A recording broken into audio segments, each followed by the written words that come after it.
Make adopting a plant-based diet easy, make it delicious, make it hip, make it fun, but help that transition happen. Pass out literature. You don't have to say a lot.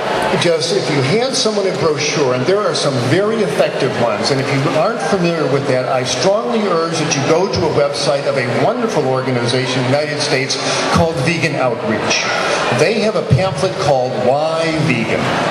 It says it all beautifully in a non-threatening way. This has been handed out by the millions, literally, on college campuses and in city streets, and it has helped create vegans around the world. And so check out Vegan Outreach's website, Why Vegan, and download the Why Vegan pamphlet and start handing it out.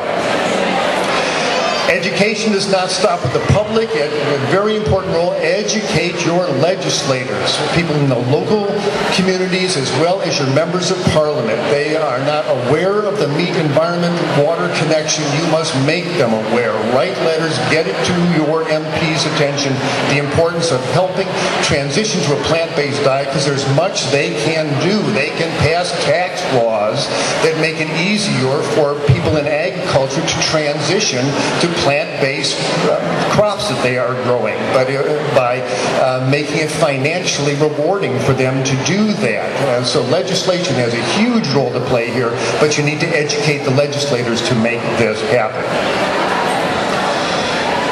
Never underestimate the power of putting delicious vegan food in people's mouths. You get a lot of resistance. Oh, I can't eat that. But once they take a swallow of delicious banana smoothie or bite down on a delicious veggie burger and they say, oh, I could eat that.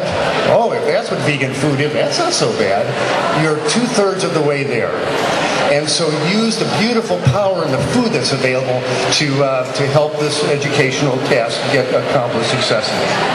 Host potlucks in your community. Find 2 or 3 vegan friends, put notices up in the supermarkets, and invite people in the neighborhood over for a vegan potluck.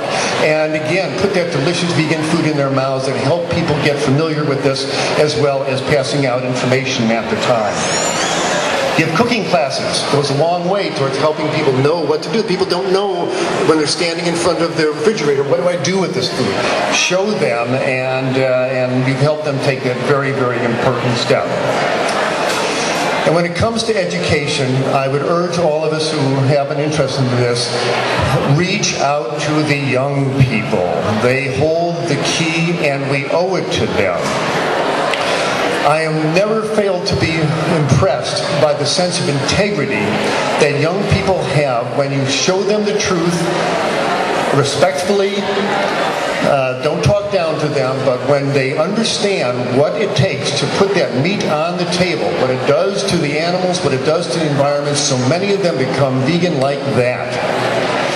And there's no better way to reach the young people than use the internet. It is a powerful tool, and you can reach millions of people around the world instantly. Send emails to the youth leaders in the communities here, giving them the links to the websites like YES, the Youth for Environmental Sanity, to Vegan Outreach. Makes a huge difference. There's vegan chat rooms, vegan websites, vegan dating services. The internet is such a powerful tool. It's up to us to use it, because it's one thing that can help us make that quantum leap quickly, and we need to move quickly. If you want, speaking of the internet, I really urge you to go to a website of nonviolence.org. Nonviolence.org. They have a 10-minute video that says it all in a beautiful, non-threatening way. It's called Making Connected Choices.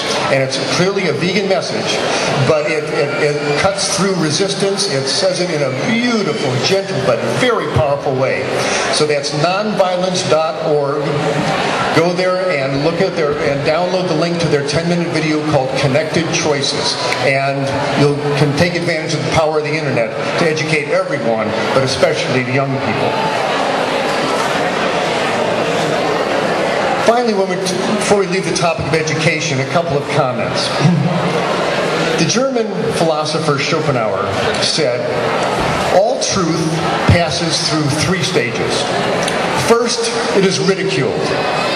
Second, it is violently opposed. Finally, it's accepted as being self-evident. We knew it all the time. When you think of major concepts we've had to overcome, slavery, child labor, denying women's votes, when people first suggested abolishing this, the idea was ridiculed, then it was violently opposed, and then finally it's accepted. Of course, it's self-evident. We are facing the same process in getting the vegan message out. Heavens knows we have been ridiculed as vegans. We have been marginalized. We have been discounted. We have certainly been ridiculed. And you're going to run into that. And you'll run into ridiculous arguments. Yes, well, but you step on ants. So therefore, anything you say is invalid. You step on ants. And by the way, to grow the soybeans to make your tofu, the tractor runs over worms and beetles get killed in the field. So don't tell me about your vegan stuff, that you're all hypocrites. Run into this one? You get these? Amazing. Yes, it is true. We have a human body, and as you walk around, you're going to step on ants, and when you wash your hands in the sink, you're going to be dissolving living microbes. Yes, you do that. The issue is one of intent. What is your intent? Is your intent to destroy, to kill, to exploit? Or is your intent to cause as little harm as possible? Is your intent to heal? Is your intent to make better? That's what's in the heart of the vegan. And so the issue, again, is not whether you step on ants. The issue is whether you intend to cause as little harm as possible. That's all that we can do. But if everyone on this planet tried to do that, we'd have a much more sane and stable world.